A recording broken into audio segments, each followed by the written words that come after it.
evening, everyone. Thank you for joining. Dr. Coretta, I'm gonna try inviting you again.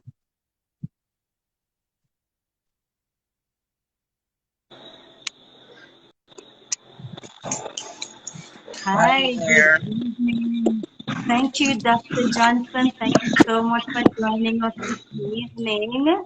Hi, I'm I trying to really set up my appreciate instrument that. properly. You can see me? Sure. Yes, I'm seeing you clearly, Okay, good. and I am also hearing you clearly. Good evening. Good I evening. want to thank you so much for joining us. I You're know you're welcome. a very busy lady. Yes, I literally I know ran in, you're so very make busy. sure I'm here on time. And I really, really, really appreciate that. Sure, sure. For those who are joining with us live this evening on the Woman of Worth podcast, I have here with me my special guest, Dr. Coretta Brown Johnson, who is a clinical psychologist. Listen now, y'all gotta be patient as I name these special areas that this woman of worth specializes in and also functions in. She is a clinical behavioral specialist, clinical psychologist, behavior modification specialist, cognitive behavior specialist. She's certified in child development and research. She has a PhD in psychology and metaphysics. She is the psychologist at St. Peter and Paul Preparatory School. She's a lecturer at the Edna Manley School of Arts, where she teaches dance and movement therapy. And she also teaches psychology and education. She is an addiction medicine specialist. She was the remedial coordinator in 2008 for the e-learning project where she worked through the Prime Minister's office. And also she is certified in neuroscience and technology. And she's also an intervention and crisis management specialist. Now that is Wow, a that's a lot of a stuff. ton load of achievement. That is a whole lot. But I'd love for you, Dr. Coretta, for Uh-huh. persons who may be joining us and may be saying, but she looks quite young. How could she have ascertained all those titles, all those achievements? Yeah, Might I also add that you're a mom? yeah, You're a mom. yeah. You're a mom. So could you Was a just wife. enlighten a little? And a wife, yes. And yes, and I'd love for you to tell the viewers who may be saying, wow, she looks so young. How could she be functioning and have achieved all those titles? Could you just tell us a little about that and how you're able to balance all of those specialties? Okay, thanks, Aura. Hi again. Pretty much, I think I started pretty early at this from about 16, and the core of it is that people are at the center of everything I do. So that's the connecting thing. So pretty much all of it, people are connected in some way, shape, and form. People, children, adults, families, somewhere along the way, they're connected. So I'm not going to say that makes it easier, but at least Right. that helps to keep the focus because I know, okay, and understand what it is supposed to be about. I pretty much started in the performing arts because when I was a teenager was when I would have started with Kathy Levy's Little People, and we used to do back then. It would have been the term maybe edutainment, but we were really talking about issues and learning to talk to other young people about issues facing them at the time. And also there was an entertainment component as well. So we I'm would not do. sure if there's, sorry, Dr. Johnson, I'm not sure if there's something else running in your background. Yes, I'm hearing let a me little bit close of the grill. Hang echoing. on, because I'm in the bush. So let me just close some of my windows and see Thank if you that so much. helps. I appreciate that. And then I have puppies outside that are always looking for food. So let me just close that door. Give me a second. Sure, no problem. Go right ahead. Thank you so much for those who are joining with us live. And I hope that while you're sitting in with us this evening, that you will be feasting on the knowledge that will be shared with our guest, Dr. Coretta Brown Johnson, who is All sitting right. with us now. Yes, go I hope ahead. that's better. It sounds a little bit quieter It where I am. sounds like it's a little, yes, it sounds a Yes, little bit. yes. Thank you. Right. So at 16, doing what we did at the time, we're learning to dance, to sing, to act with Kathy Levy while creating positive messages for young people. And then I moved from that to Ashe, which as a founding member of the Ashe ensemble. So all the Ashe people now, we kind of grew up together. So they're kind of my peer and compatriots now. When we see each other, it's kind of like, hey, because we've all moved on to different things, but we stay in Mhm. touch. So at that Right. time too, it would have been another thing because I don't know if maybe people would know about vibes in a world of sexuality, which then, I mean, think about the 1980s, late 1980s, early 90s, mid 1990s. We're talking about sex. We're talking about, telling young people to stay safe. We're telling young people to abstain. We're giving teenagers these. So I was not on the road playing around. I was pretty much engaged from that early stage in having, difficult conversations with young people. And interestingly, when I look back at the roles, I was always the one giving the advice. Like I play Sabrina, and Sabrina was the one who was like, "No, why are you doing that kind of thing? You're not supposed to do that." So I wasn't one of the airheads in the group, so-called characters. I usually play the person giving advice.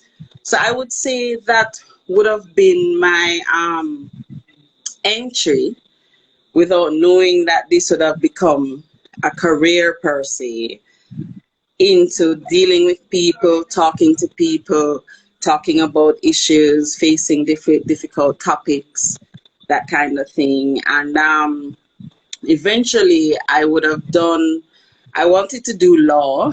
My dad wanted me to do law. My mom was like, you know what?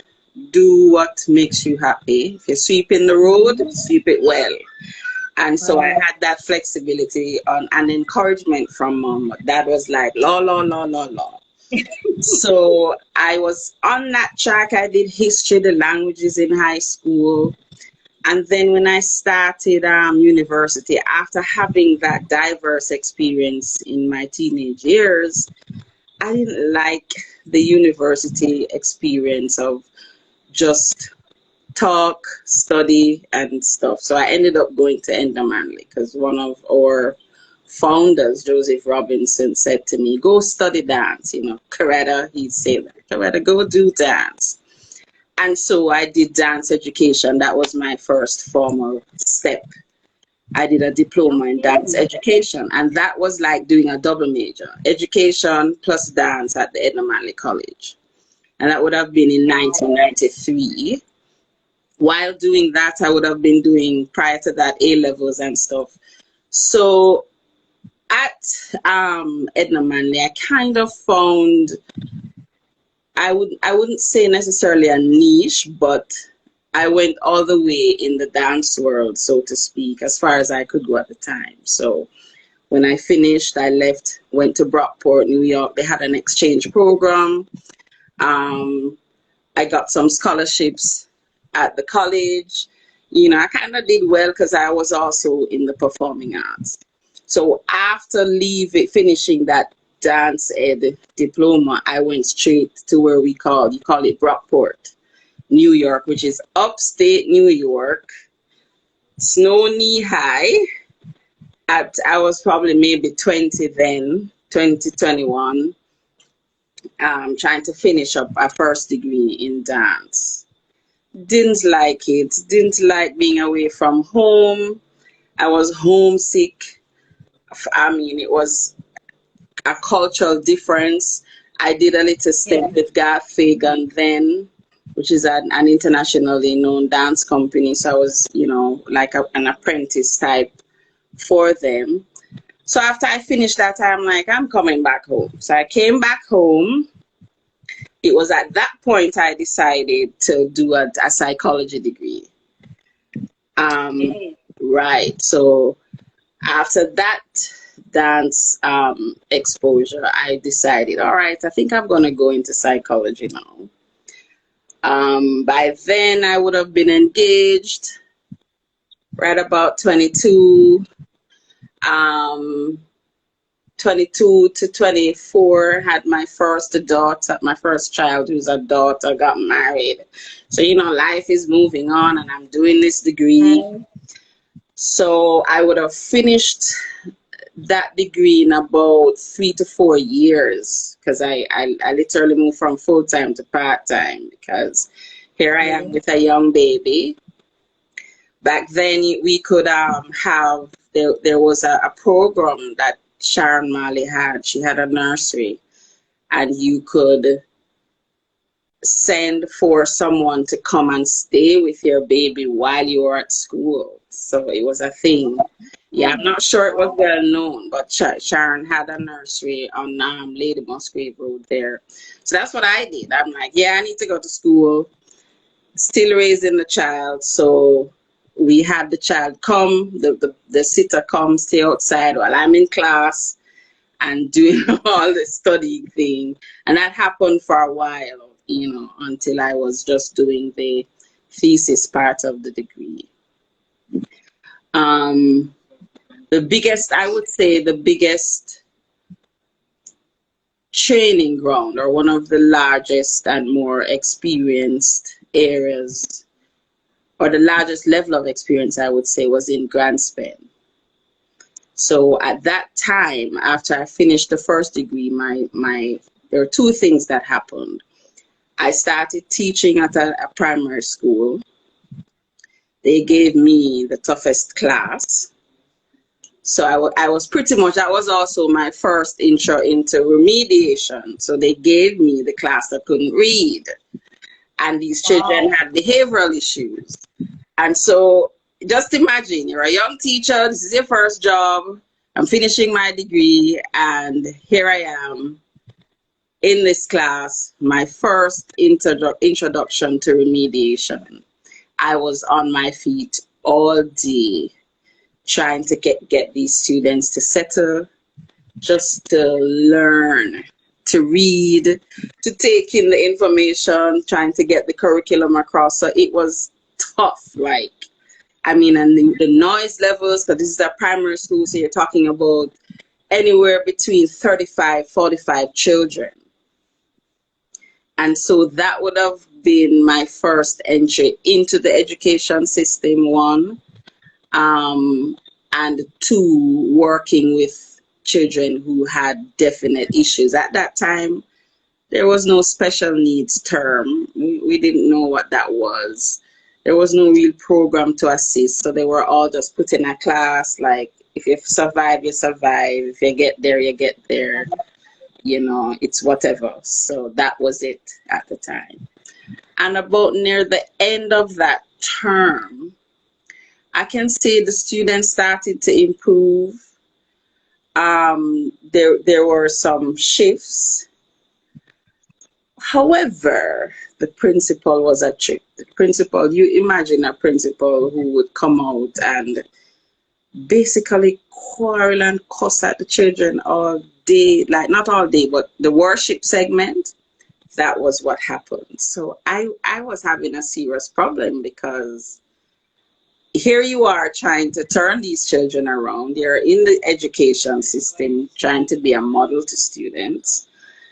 And you have a principal who's the head of an institution just cussing at the children. You're ugly, you're dunce, you're not going anywhere in life. And I'm a young person going, wait a minute, this is a problem. You know, you're new and you're an educator, and this is what it is. And so at the time too, I remember Senator Delana Franklin, who was a part of the then administration. He had invited me to join the Prime Ministerial Advisory Council. So that too was my entry into government and consultancy. And I was like in my mid-20s at this time. And so I was having a terrible time at this institution. It was so conflicting for me. And I remember talking to him and saying, I don't, because I wanted this principal fired. I'm like, I don't understand. He shouldn't be, I don't get it. How can we?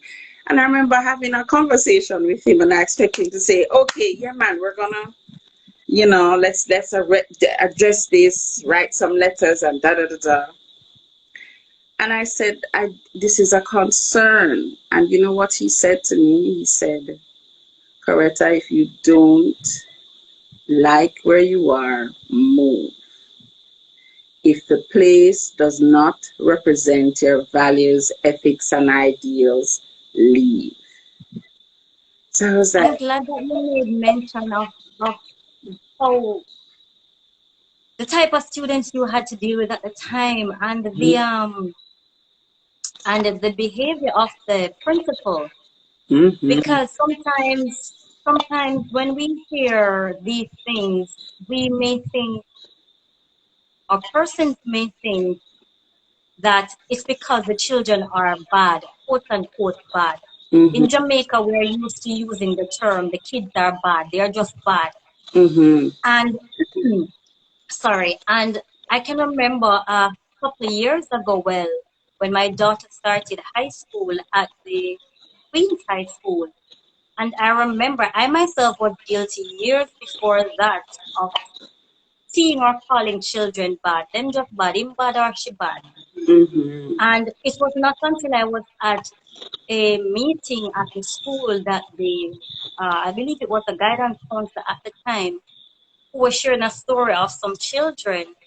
And when she stated that, she made a statement and said that no children is bad. There's no child that is bad. There's no such thing as a bad child. mm-hmm, She continued by saying sometimes when we see these children acting out as what we term as bad, sometimes it's coming from a place of abuse. Uh, mm-hmm, the very same like that principal spoke down to those children, speaking mm-hmm, negatively. mm-hmm. And these things affect children, and oftentimes we may overlook them, even as parents too. We may overlook these things that we say to our children, not recognizing that they affect, or how deeply they can affect our children in Right, learning, in socializing, and stuff like that, and even seeing their value right, as right. youth or children in life or in society, in Mm-hmm. their community or in their homes, and they now in turn start believing these things that were spoken negatively about them and becoming what is being spoken about them. And Absolutely. Children tend I just to wanted to just listen. share some light on that, and on how does these things really affect our children mentally, or in turn it starts spilling over in their behavior as a specialist in the behavior area. Mm-hmm. Well, children tend to model what you do more than hear what you say. And I think sometimes as adults we take that for granted. They watch you and they watch what you do. They hear Mhm. what you say, but they're paying um, very keen attention to how you are operating. And if there's Mhm. conflict there, we have a tendency in our culture to say, do as I say, but not as I do. Right. Yes. That is not, I can tell you, in today's world, with today's children, that is not an effective way of dealing with her, because they will tell you straight up, but you did that. I And think I'm how can losing you, Dr. you, Johnson. The connection. sorry, Yes, are you here? you're back. No, I said, seems like I was losing you, but you're back. Oh, Yeah, go okay, ahead. okay. Must have been the internet. Right. So Mhm. I'm saying that they tend to watch what we do more than listen to what we say. And we have Yes, this cultural thing where we say, do as I say, but not as I do. And that doesn't necessarily work with our children of today. They are watching, they expect you to do what you say. Are you hearing me? I'm hearing you know. Yes, You're I going saw you in. time out too, so I don't know. I'm not sure what's happening. Sorry about that. So That's okay. Go can't ahead. Thank fix you. Hopefully the flow. connection will stay. Yes. Right. So do as I say and not as I do doesn't Mm-hmm. always work because our Right. children are paying attention to the things we do as adults. And sometimes the adults will say, well, I'm an adult, I can do what I want. But Right. if you're raising a child, especially one of the things I will say to parents and educators is that we push our children to be intelligent and aware and they must learn as much as they can and do well in school and all of these things. So when I usually say when we develop this mind, how do we not expect this mind to ask questions? How do we Yes. not expect this mind to maybe push some boundaries and challenge us in some ways that we may never expect? Because naturally, if you're learning something, you're going to test some things.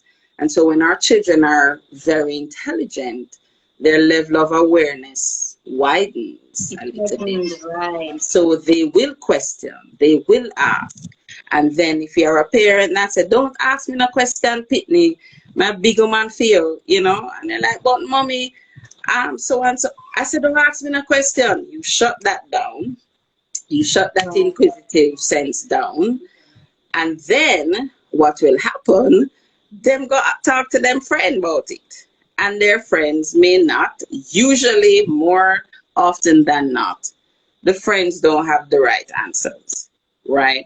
And so I usually say to parents, based on your values, your ethics, your morals, your paradigm, because that's what you are hopefully trying to transfer to your child, you want to make sure that you answer the questions, them down, have the conversations, especially with the boys.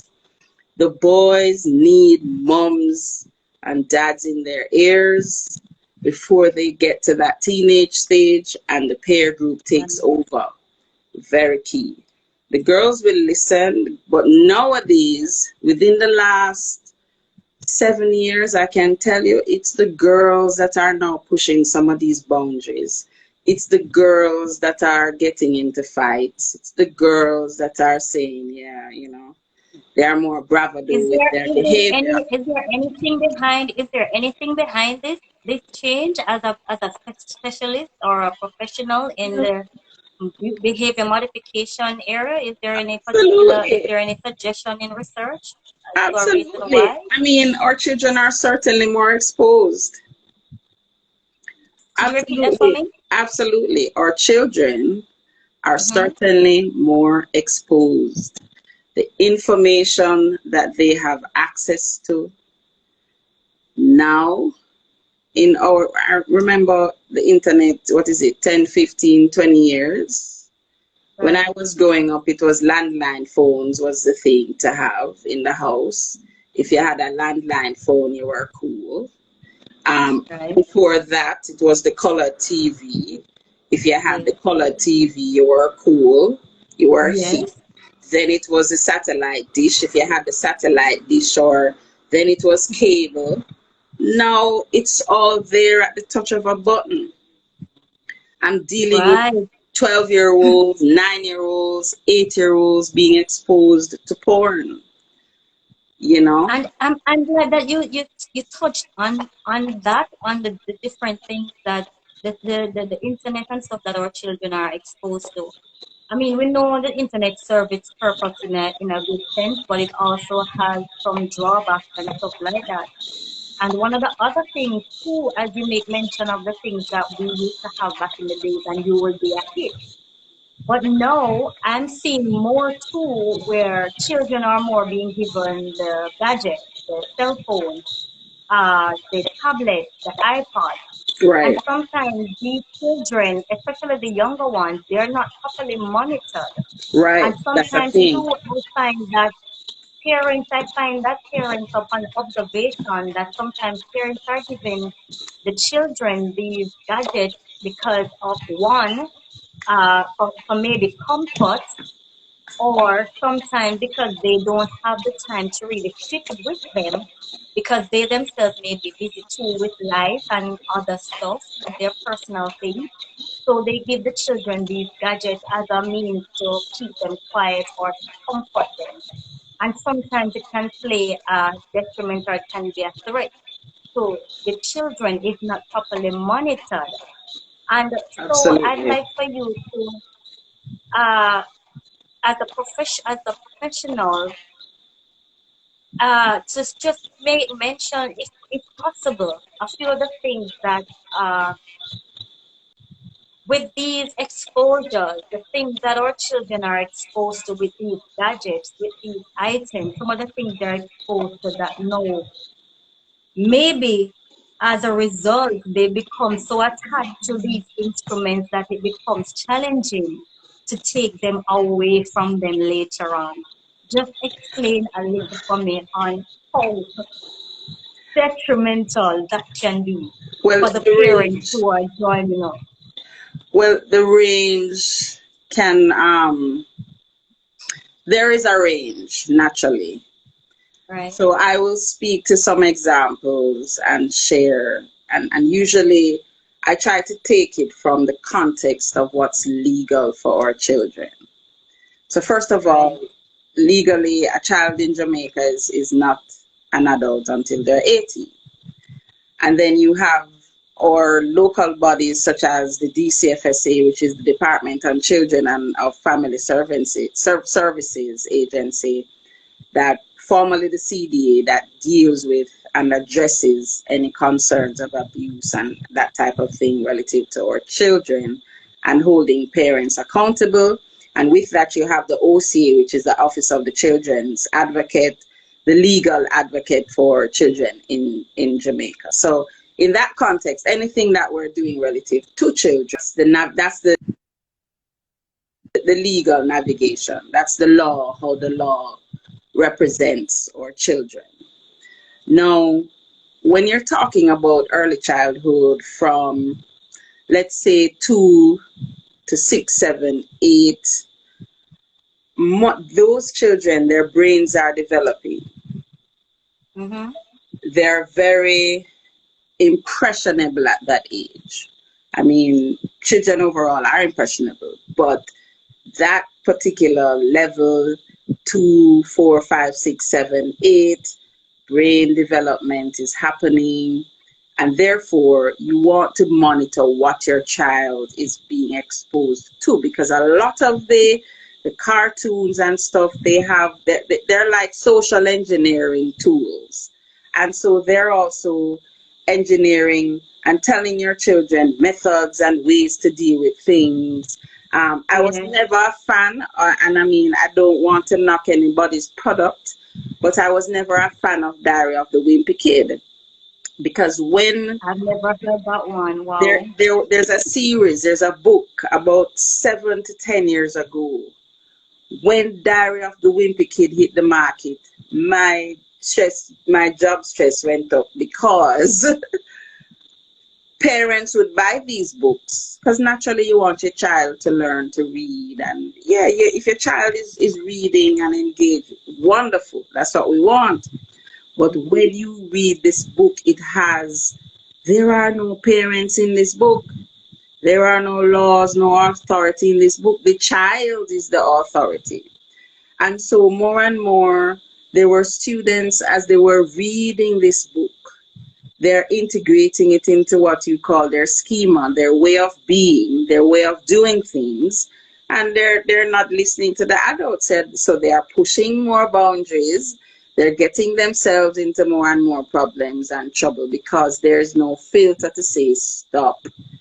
They know right from wrong, But in this book, children were the big people in their world. They did everything. So the wimpy kid, you had the stories of wimpy kid who was being bullied, and then he was fabricating ideas and theories about how to deal with his world and all of this. So it was a big deal back then. I know we may not even correlate. I didn't do a study, but I saw challenges with students, especially students who had issues with boundaries and not understanding when to stop. It created a problem with their reasoning in terms of what they do and how they did it. So the impressionable years, it's key to understand what we expose our children to, how long we expose them to it. Had another Right. child in grade one. Teacher is teaching, and then this child would go psh, psh, psh, psh, psh, in the middle of the class. So you can imagine, as a teacher, a young 5, 6 year old just breaks out into psh, psh, psh, psh, psh, in the middle of Right. your class. And naturally, this teacher was concerned because you're wondering what on earth is happening. Upon investigation, you find out that, the parents were busy and the TV was monitoring this child while the parents were doing what they were doing. And the brain being so saturated, now after that exposure, you come to school, your child, you're trying to teach, the brain needs a time out. How does it time out? That's how the brain relax or try to dispel the overload. And so these are real things. In today's world, we have the gaming. Now, while gaming is not a bad thing in some respects, Yes, but you I have do some remember. gaming, some games that not teaching the proper morals, ethics. And if your child is not a centered teen, or a child you can trust to engage with that and know not to do some of the things that Right. they're watching and seeing, that can create a challenge. Because these games, when I remember, I'm off the almanac, and my son is 20 something. So it's like the other day, he put one of the gaming consoles on the TV. And I was amazed. I'm looking, going, but hold on, this thing is real, in real time. They look like real Time. Yes. people. It's almost like me and you here. Everything is there. It's a whole world. The grass look real. Everything looks so real. So if a child is exposed to that for hours and they come out and you're talking to them about something that's not so stimulating, how do you get their attention?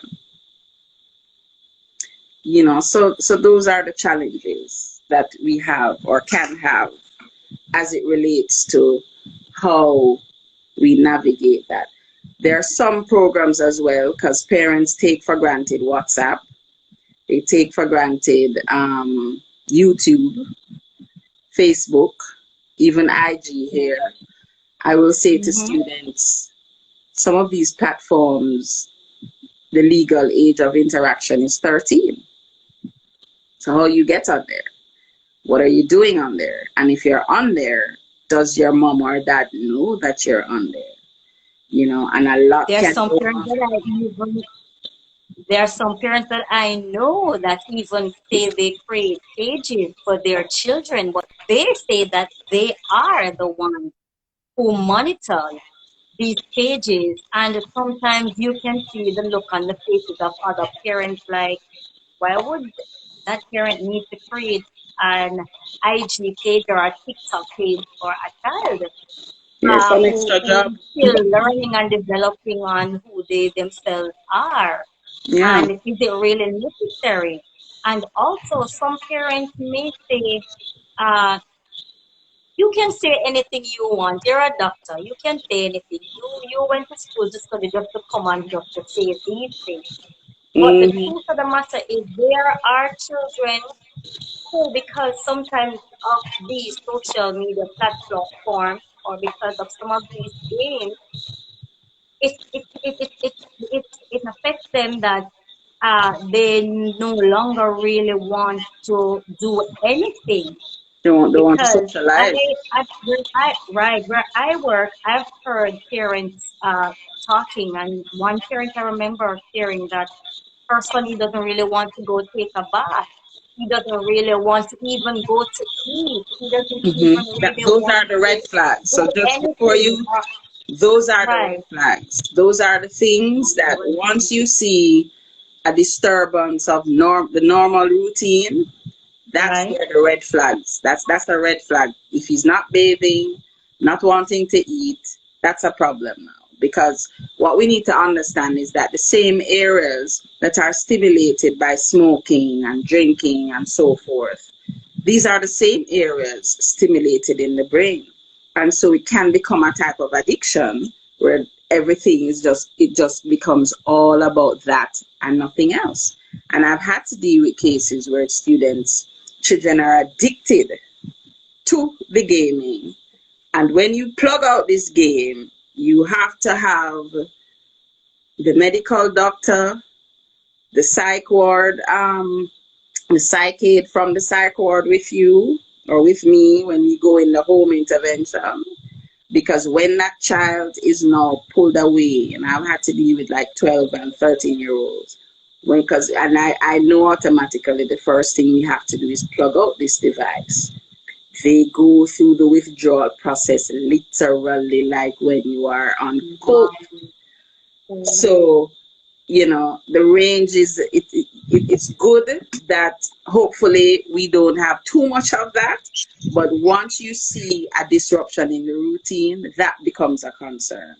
You want to let them go do wow, something else, go run up and down, do something else of interest than stay there, because it also becomes sedentary. You sit, you slouch, you get your body's affected, your brain and mind is affected too. So sometimes parents have to insist. I remember in my house that you refer to, when people can say I'm a doctor, I can say anything.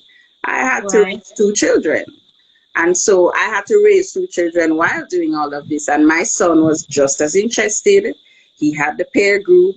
He had the stress of well, not the stress, the peer pressure of I need the back then it was PlayStation, and then right. you had PlayStation 360, and then every year is something new coming out.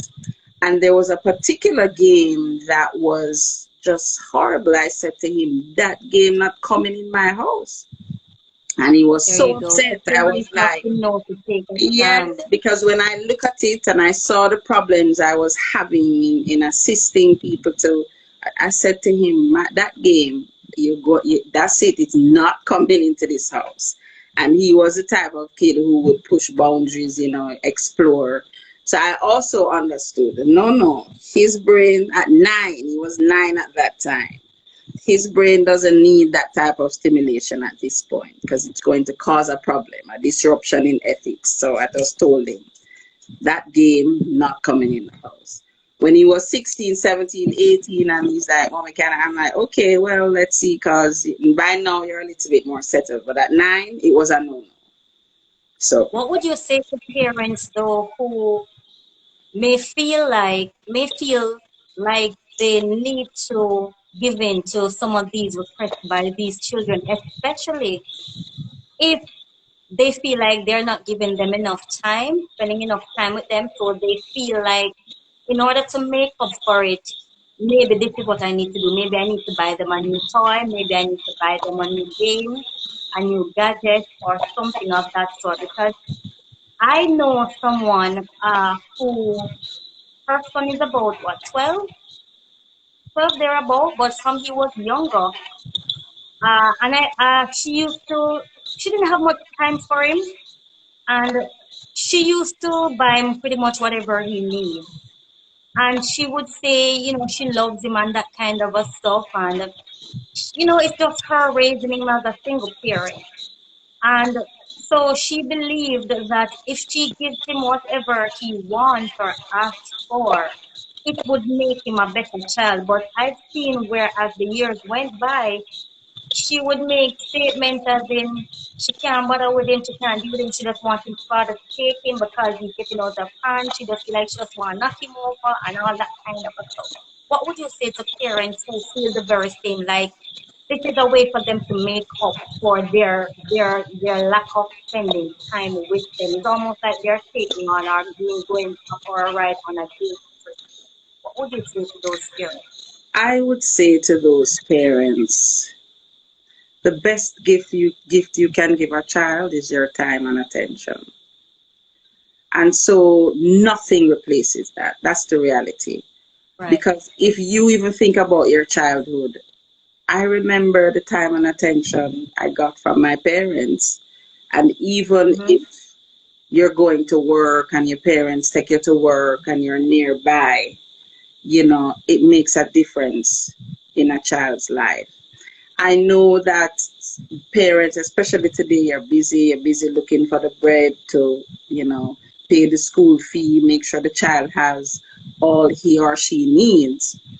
But that 0 to 9, 0 to 10, when they're changing puberty starts at about 8 or 9. Some parents don't even realize that 9 is when for the boys it starts to kick in. Their pituitary gland is activated to send the message to the body and the brain to start releasing the hormones that prepares them for what you will see later.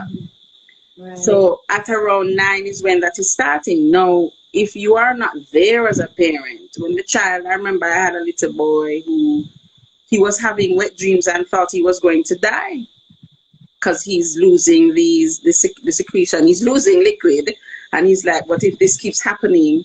I somehow something is going to happen to me," because the conversation wasn't happening and he didn't understand what was happening. So without digressing, time, you can't take back the time.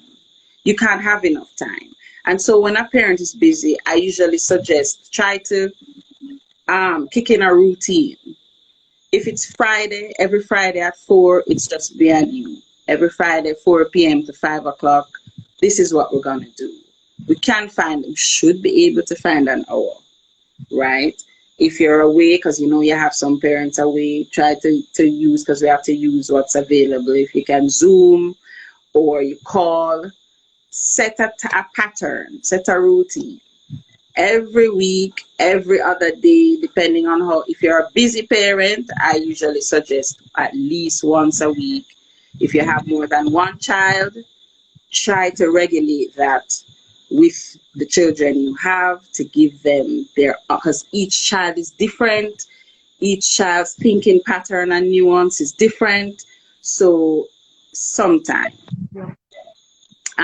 when you're talking about, Mm-hmm. sorry, are you hearing me? No, you lost me Yes, you're again. back now because it was paused and went, but it's back. Go Okay. ahead. Okay, so I was saying that if parents are busy, um time, make the time weekly, once per week. If you have more than one child, try and regulate some time with each child, because each child is different. There are different nuances with each child and personality. One child might need an hour, one might need two, one might be able to survive on 45 minutes. It's a different thing. Yes, so each child Mm-hmm. may have different needs. So make the time, because you can't take back the time. Did I go again, You touched, Aura? no, I'm hearing you, but you touched on two things right there. You said make the time, even if you're a busy parent. Now, some single parent may be watching and may be saying, Doc, it's so easier to say than it is to be done. And I myself can attest to that when I had my older daughter, who she was just the only child at the time.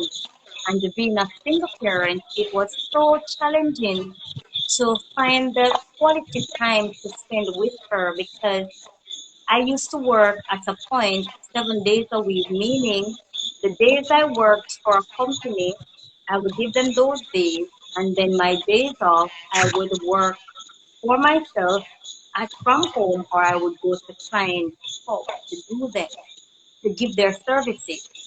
And so it was pretty challenging to spend the quality time with my daughter. And I can remember once she showed me a picture of just the two of us, which was a very old picture. And she pointed and said to me, Mommy, this is what I wanted. This is what I need. Now, prior to that, I could not understand why it is that she used to have what we call attitude. And by this, she was a teenager in her early teenage years. Mm-hmm. And she used to, I would say, she used to give no talking. That's what mother said. And she used to like, there was a point in time that she even got into a fight at Mm. school. And that had pretty much shocked me when I got a call from the school because it was like, wow, my daughter is not a fighter. I don't know for her to get into fights. And as a matter of fact, I was thinking I would have gone to school and see her tone up. As a matter of fact, it wasn't at school. As a matter of fact, it wasn't at school. It was in the bus park in the Halfway Tree Square in the transport Mm-hmm. center. That's So it where was she got actually into the like the fight. police from the police. They have a Yes, a they have police like a center, a center. station, they are Yes, sent yeah, right. yes. So they were the ones who actually called me when I went there and everything. And bottom line is, I got to understand that, it really is time, as you're mentioning, spend the quality time with them. But like I'm saying, for parents who may be saying they're single parents and it's so hard for them to make ends meet, and especially if they have more than one child, they may be saying that it is super, super hard. Is there any little tip that you could give to say, okay, you made mention of maybe an hour, maybe 2 hours, depending on the personality of the child. But let's say, does it have to be restricted to an hour, 2 hours? Some No, it can think that make it a really lifestyle. Make it a lifestyle. I mean, integrate it in terms of every interaction becomes a quality moment. So right. you from wake up, you're interacting. Sorry, it's so hot. Excuse me. I Yes, don't have it's okay. anything to It's a wipe little the warm. face. It's okay. It's a little Right. warm where I'm at, so it's okay. Yes. So from wake up to when you get home, because hopefully at some point there is some interaction in the getting ready in the morning. Every point of contact, I have a thing I talk about, points of contact. Every point of contact, make that a moment of quality interaction. And so as you're getting Awesome. ready, develop a routine of interaction. um, Awesome. in terms of, I remember when I was busy, well, I don't know if I can say I've ever not been busy, but when my children were in prep school, and I have long days, moments in the car going to school for drop off was interaction. Coming home, we used to do a thing that we call highlights of the day. What was the highlight for today? Which was, what was the thing that was great for you today, or something that you noticed that you So liked. basically, it's important to have little conversations with them, Yes, yes, not because the just to little pick them up, drop them conversations off, add up. and that's it. Yes, because sometimes you're in the car, as you get in the car, everybody on the phone. There's no talking or Right, interaction, and the car is quiet from pickup to drop off. But these right, moments can be points of interactions as well. So make every point of contact an opportunity.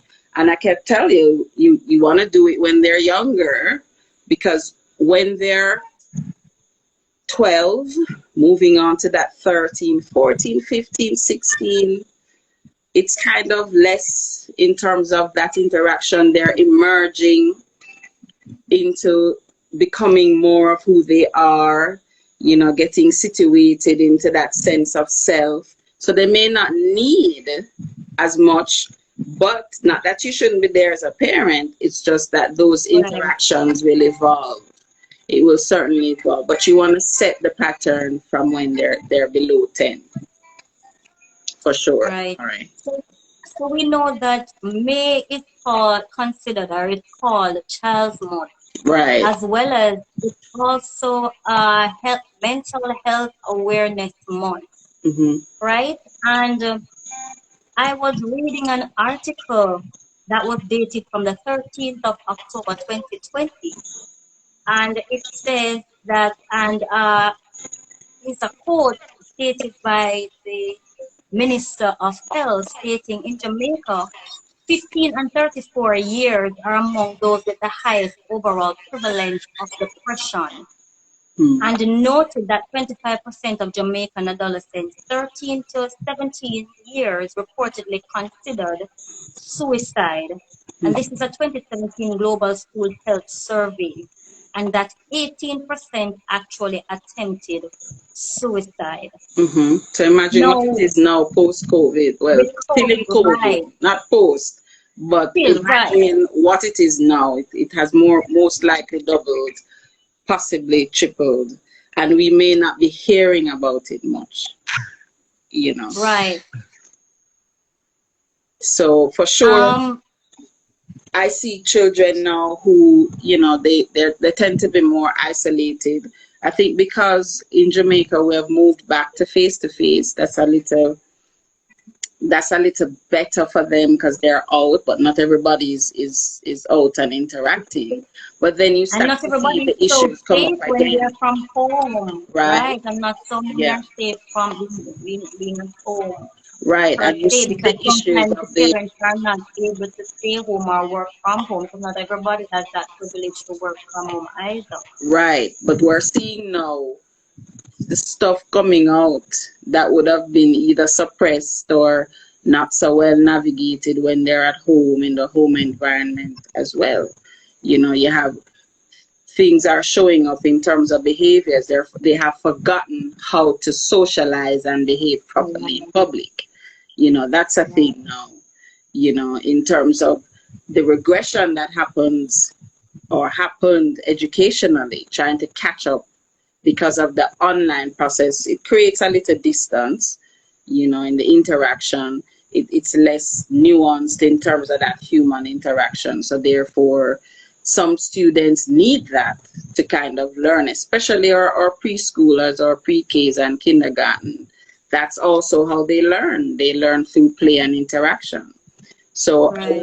there are a lot of variables that have been affected from being at home and online that we haven't started to yet mitigate and understand. And the challenges to mental health as well, being isolated by yourself or Mm-hmm. being in that space where mommy's over there right beside you, but she doesn't necessarily have the time to interact, being in that capsule like environment, when we had the lockdowns and the curfews and all of that to contend with, all the issues that came with managing COVID. We're seeing, that now showing up in behaviors and the way our students are interacting. And we still haven't seen all of it.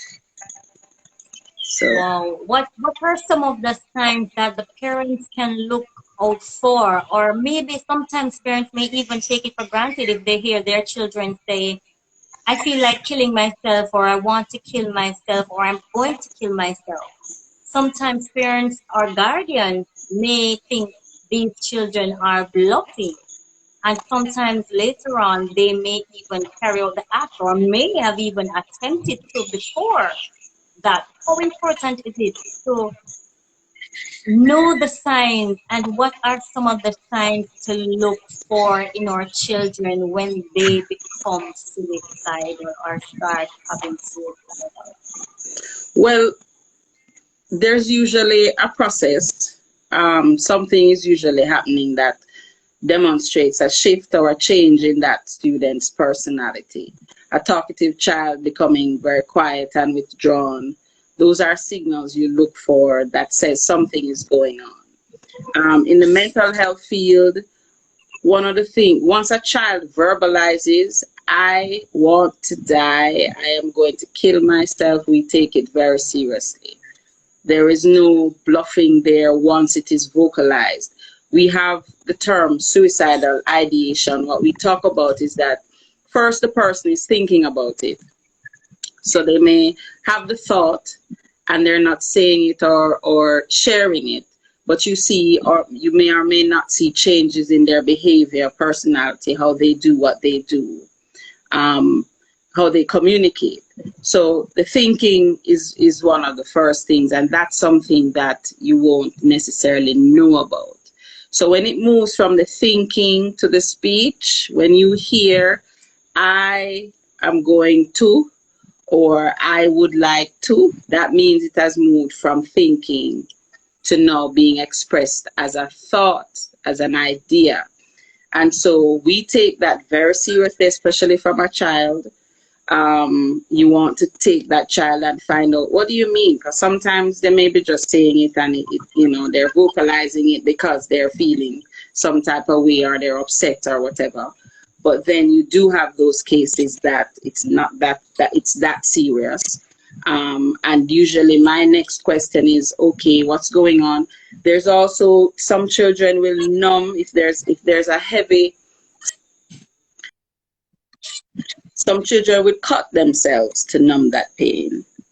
They will do Right. things high risk to numb that pain. They'll get into fights. They'll give you the attitude. The attitude and stuff is like, it's a, I wouldn't say it's a low level, but it's one expression of what can happen. There's a shift in how they respond to you, and it's whatever kind of thing. That says something is going on. And so once we hear it as mental health professionals, we go, no, I need to grab you and find out, what do you mean? And that's usually my first question. What do you mean? I try to understand what that child is thinking when they say that, you know.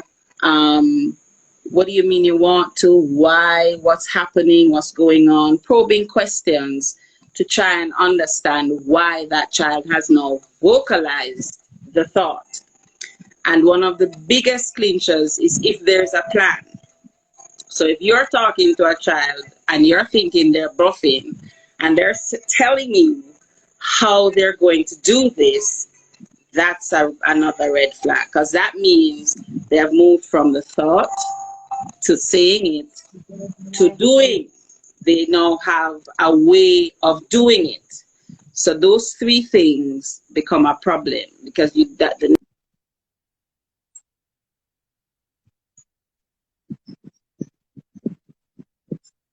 phone is ringing off the hook. So I have to be declared. So the next thing to look for or to understand is that you want to break that up in terms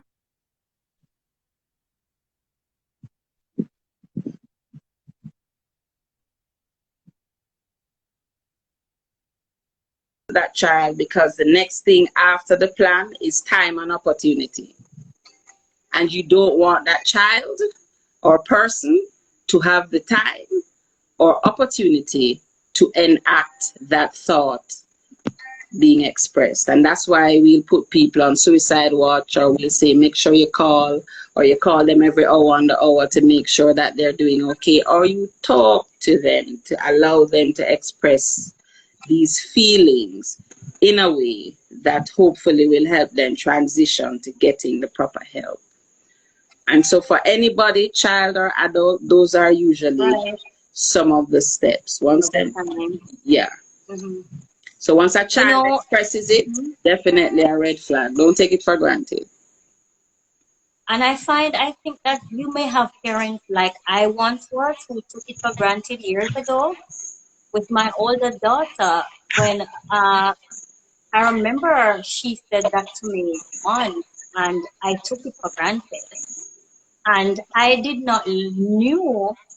learn that she actually tried carrying it out until Mm-hmm. just yesterday when I actually asked her permission if I could go ahead and share the Mm-hmm. story. But it is Mm-hmm. in when asking for permission to share Mm-hmm. that I learned that she actually tried to carry out the act. Mm-hmm. No, that was a shocker for me yesterday, and of course, though it was years ago, it brought some fresh memory, and I was like, "Wow, I could have lost her," immediately. Like, there's no way we should really take a statement like that for granted or make it they're just bluffing or because of our personal frustration as an adult or as a parent dealing with life, we become frustrated and just may even respond to the child and say, well, go do it then, or do what you want, do, well, Right. do Sometimes people whatever. say that, And you yes, have and I parents would who, like to yes, and caution, I was yes, guilty of that. yes, yes. You wanna. Sometimes we say that out of our own ignorance, like you cannot be Right, serious, so go do whatever. But no, it's a right, time to stop, take stock, find out the why this person is saying that.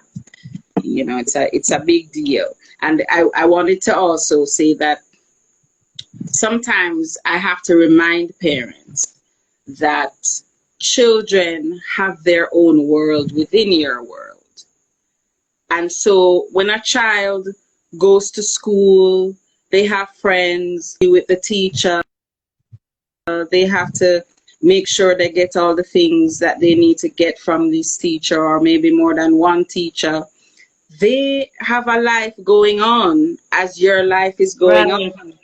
And so things right. happen within that life. A child going to school for an entire day, that a whole heap of things go on. They have a whole lot of, yes, Yes, yes. and And so I, and it, mhm. and so when a child finishes a day, you want to help them unpack, if at all possible. Help them to unpack some of the stuff that they have experienced psychologically, emotionally. Just have a conversation. So how was school today? And if you're Right. not So it used to leads back talk, to that which we were talking about earlier. Right. right? And if you're not used to talking to that child, find a way. Let me tell you. And the earlier you try to find a way, the better. Because when they're teenagers, they start to shift. They shift because of the changes happening with them, and there are many Mhm. changes they have to navigate. But a child has a world happening, and their world is in your world. And so you want to be mindful of this. That look, not just Which yes, sometimes parents are not so right, mindful of just because they're so yes. caught up in their own Yes, world. because you think about a day you have, getting up, going to work, doing what you do, and then having to come home, deal with your life, your family. Your child has a similar thing, just at another Right. level, right? So if you Just can as important. exactly. You can help them to unpack that as well, give them the tidbits, make the suggestions, get involved if you have to, because if a child comes home and says certain things to you that they shouldn't be experiencing, like even at school, talk to the teacher. If you have to show up, show up. Have a conversation with the guidance counselor, the prince, something, so you understand the perspective of what Right. could be happening in their environment. Happening, right. You know, I came to learn that kind of a engagement or involvement at a later stage, in the sense that to try not to focus so much on just my world, what's the problems, the frustration, the bills, and all these kind of things. I right, learned later down the road on how to find a better balance in balancing and being interested in the things right, too that were bothering her. And right, so right. in doing that, it enabled our relationship to become better and for Mm-hmm. me to become more aware of some of the things that were affecting her, that were bothering her. And Right. also, I recognize that it's important too, as parents, to create a safe space for them Absolutely. to I was feel about to say comfortable that. to share Yeah. anything and Yes. everything with Yes. I someone. was Because about to if they say don't that. feel that, Yes. right? You Because if they want to don't be feel the that, person they come to. You want to be the right, apex of their world. You want to be that point person if they have a challenge, or, let me ask right, mommy or daddy about this. You want to be that person they come to for that default conversation. Not to go to Johnny, who is probably taking his cues from Dr. Google, right? You want yes, to be the person that they have yes, this conversation with, to understand. I mean, I had a conversation with an 11-year-old who didn't understand the term integrity. And I had to say, the desk that you sit on, the desk has integrity. And he goes, what do you mean? I said, because you can depend on the desk to be a desk for you. And you put stuff on it and it don't fall apart. When it starts to fall apart, it loses its integrity. right? So you need to be this, and it's the same thing with parenting. You start with the small stuff, and you keep trying to be as consistent as you can, because there's not enough parenting books out there, because each Right. child is different. It's You have different. to learn the nuances. Sometimes it's trial and error, but if you're doing something that works and you see the results, keep doing that until you might have to shift and tweak it. But A that's little what bit. it's about. Right. Yeah, that's what it's about. Now the time has run by so quickly. I can't believe an hour has already I passed. really Oh so. my Wow, God, and I've been there's so sitting much. here so long. Okay. Yes, and there's so much that we have not yet On covered.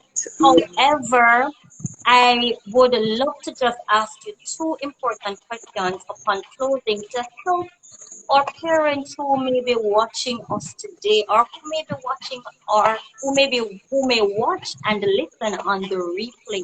mm-hmm. And one of the questions that I would love to ask in closing out is, what would you say to parents who are struggling with guiding or managing their children with inappropriate behavior?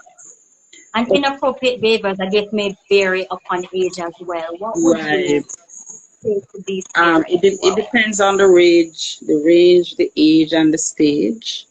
right? If it is a younger child, children tend to do what they've been exposed to or see. Again, if something is happening that, as you're using the term inappropriate, there's mild to severe of inappropriate. So inappropriate can also mean a disrespectful response. You say something and you get a his teeth. Now, 5 and below, that may be cute. You may be able to go, no, don't do that. That's not, with older children doing that, it's a whole other thing. And so sometimes it's a conversation. I would suggest immediate response. Don't wait till it gets bad. And if you're aware of it, if it shows up the first time, address it the first time. Because after that, it becomes a habit. If it's done often enough, it then becomes a habituated response. And depending on the level, it's harder to address the older the child is at that point. And so it is best when it shows up. If it's below the 8 and below stage, you can have a conversation, talk about why you wouldn't want them to do that, all of that. 8 and above, up to about 13 or so, you want to appeal to the sense of reasoning and ethics. And also, because sometimes parents don't explain nothing. We expect Yes. them to you say, don't do that, and you keep it moving. And the child is like, okay, but why? Don't ask me why. I don't have no time to explain why. And we know our culture is great for Yes. that. And sometimes we need to take the time to help them to To understand explain. why. Because when they're making that decision to do that thing, you want them to have the information as to why it should not be Right. done, especially Exactly. at their age and stage. And also, when you're 30, the 12-year-olds and above, I tend to get very candid with them because there are legal ramifications to some of their behaviors, right? The inappropriate sexual exposure can cause problems for a 12-year-old because 12, I think 12 is the age of criminal responsibility in Jamaica. So you can get arrested if a report is made and you're 12 and over. Something right there. I learned something. Thank you for that. Right. Yes, there is an age of criminal responsibility. So that age and over, you want to say, listen, it's not cute to be doing XYZ because, this can happen. Mommy and daddy can get in trouble depending on how bad it is or not. So the inappropriateness of the behavior, the level of the behavior, you want to get to it the first time. Don't allow it to get out of hand, because when the horse gone through the gate is when you might get a call and they're at the police station, dean of discipline, or you get a call from the dean of Right. discipline from the school. and you might have seen it at home and you didn't think it was that serious, and then it continues and it goes into the school environment, and your wake up call becomes the crisis when you get the call to know you have It to address oftentimes it. it gets too late. Right, Oftentimes it's when it gets to that point, then they want to handle right. it and it's way too late. Right, and sometimes, Okay. there's a thing, sorry, another point. There's a thing that sometimes we do as parents because we love our bambinos and our little ones. We may not want to face the reality of how inappropriate this thing is.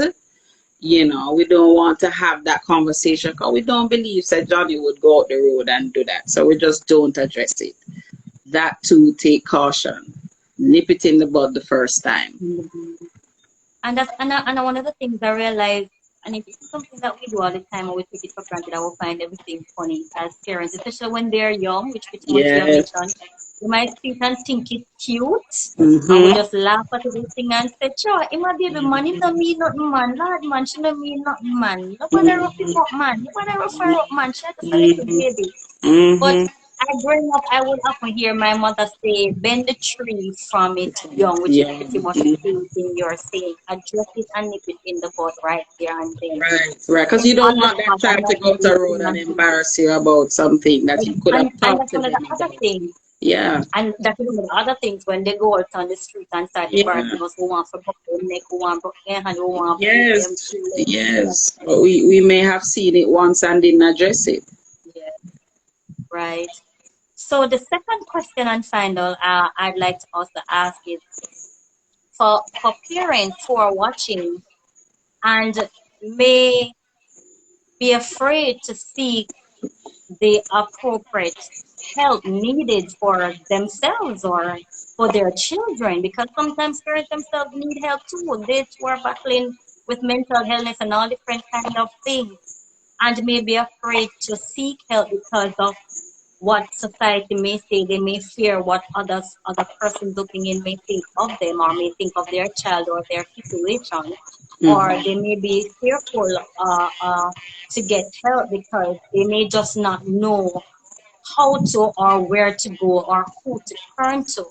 And for some persons too, like myself, there's so many things that I share about myself because it is the fact of the reality Hmm. that there's a lot of individuals who go through a lot of things, as we all have a story. But some of us may be afraid to share our story, may be ashamed to share our story, or may just not be there at that place to boldly share to help other individuals. Right. And one of the things for me in my past, I still do love to pray, but Mhm. back then, because of so much ignorance, I would just pray, pray, pray about everything or cry, cry, cry about everything. And doing those two, they may be a good thing, but they're not just the only thing to do or the things that will always give us or get us to where we need to go or give us the answer that which we need. So Right. for parents who may be watching and today we have so much to our hands. We it's so easy for us to gain access to information, to knowledge, and all that kind of stuff. But we don't want to just gain knowledge or access to just any information. We love to have and share the information that is necessary, that is needed, that is appropriate, that is correct, that is good, but that will also benefit individuals. So, what would you say to parents who may be fearful because of those reasons to get the help that they need today or may just not know where to turn to? What would you say to them or what information can you give them in where they can turn to? Well, I think in Jamaica we have several options.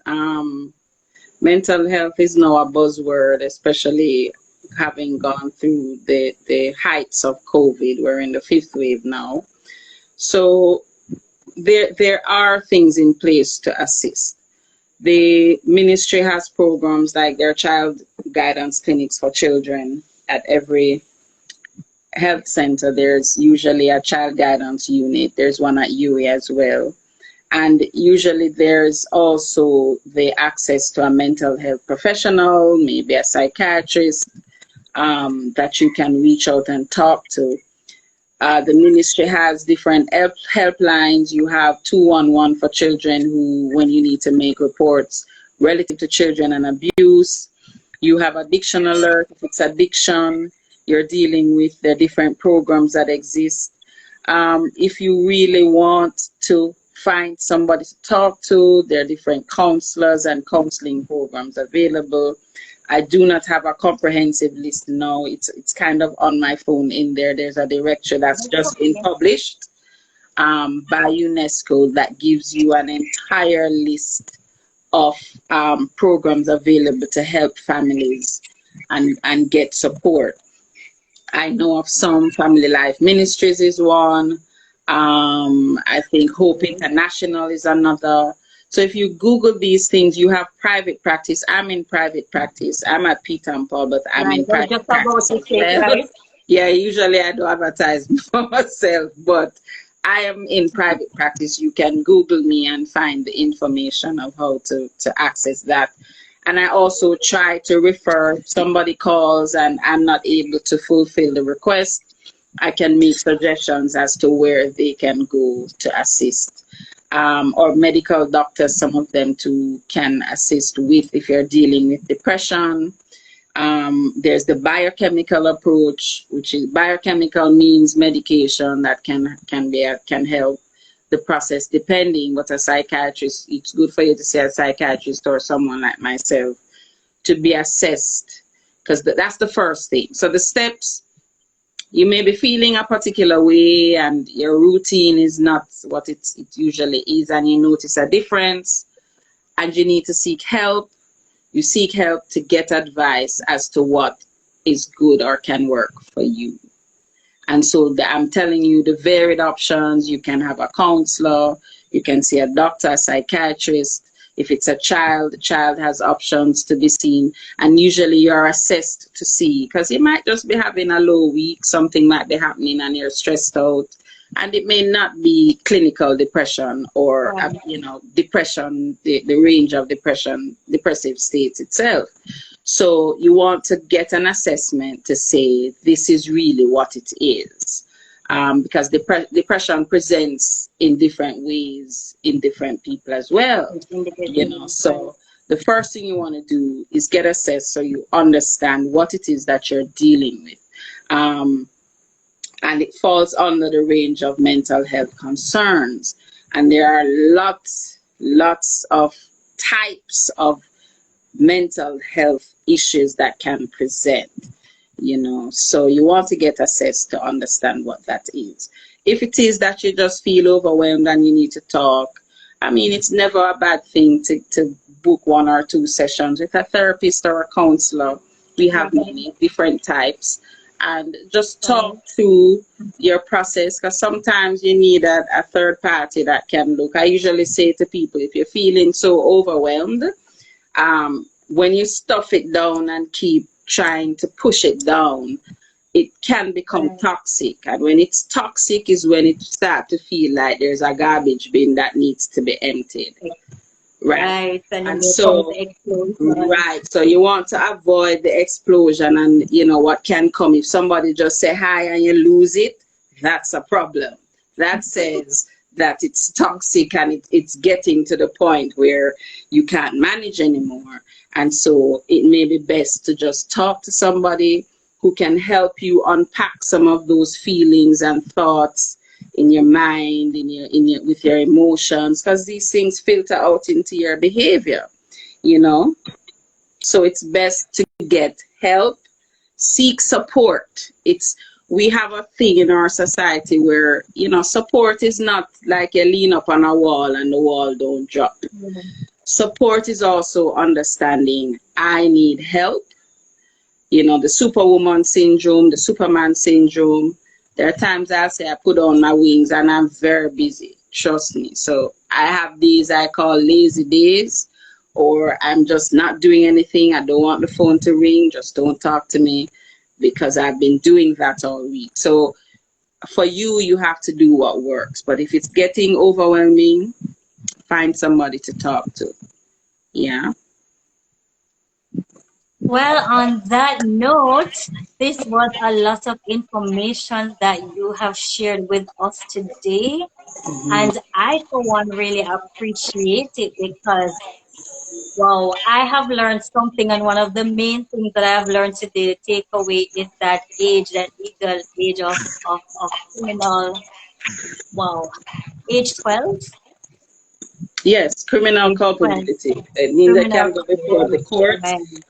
and be charged and have a criminal record if it is something that can apply in terms of the age. Yes.